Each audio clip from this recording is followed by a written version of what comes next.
Hi, so in this next video I'm going to show you what you can do once you've had your 6 weeks check and told you're allowed to do exercise.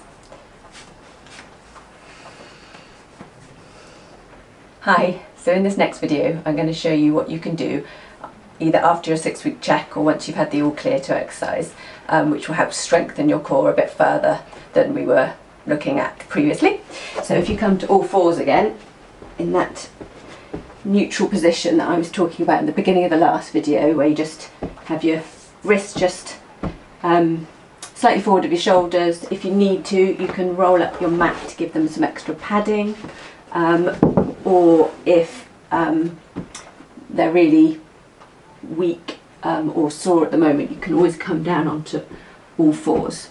So let's assume you're up here for now, and you just tilt your pelvis backwards and forwards to find the neutral position, and your thighs are about hip width apart, and then you just want to take off each limb, so each hand one at a time and each knee, and really try and keep the weight evenly distributed between every other point of contact with the floor. And when you lift your knees, just trying really hard to keep the back as flat as possible. So you're not doing this, you're keeping the pelvis really square. So remembering to engage the pelvic floor and squeeze everything in.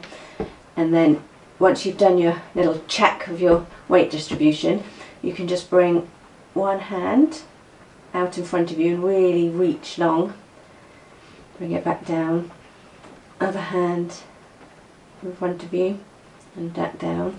And then you can do both your legs. So here you're not looking for height. You don't want to be doing this. You want to be looking for really lengthening behind you.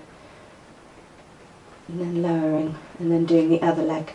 Lengthening behind you. Really engaging your pelvic floor here. Trying to keep your back as flat as possible so you're not leaning, keeping this thigh at a 90-degree angle from the floor so it's not leaning over to one side, and then back down. And this might be enough for you initially. You might be finding your strength to keep your balance and your back flat at this point. Once you've built up to being able to manage this, okay, then you can go for alternate arm and leg, and say really lengthening out.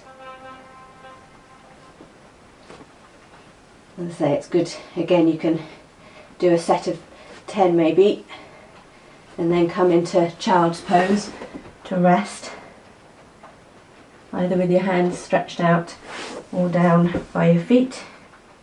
And then you might come back up and do another set of 10 and then rest, and then another set of 10. And you can make sure you're breathing out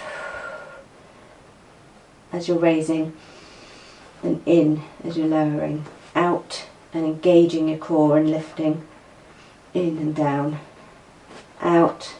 But I say, if you get the breathing confused, don't worry about it as long as you keep breathing. But you are looking for engaging the core as you breathe out, so everything gets sucked in. Okay, see how that one?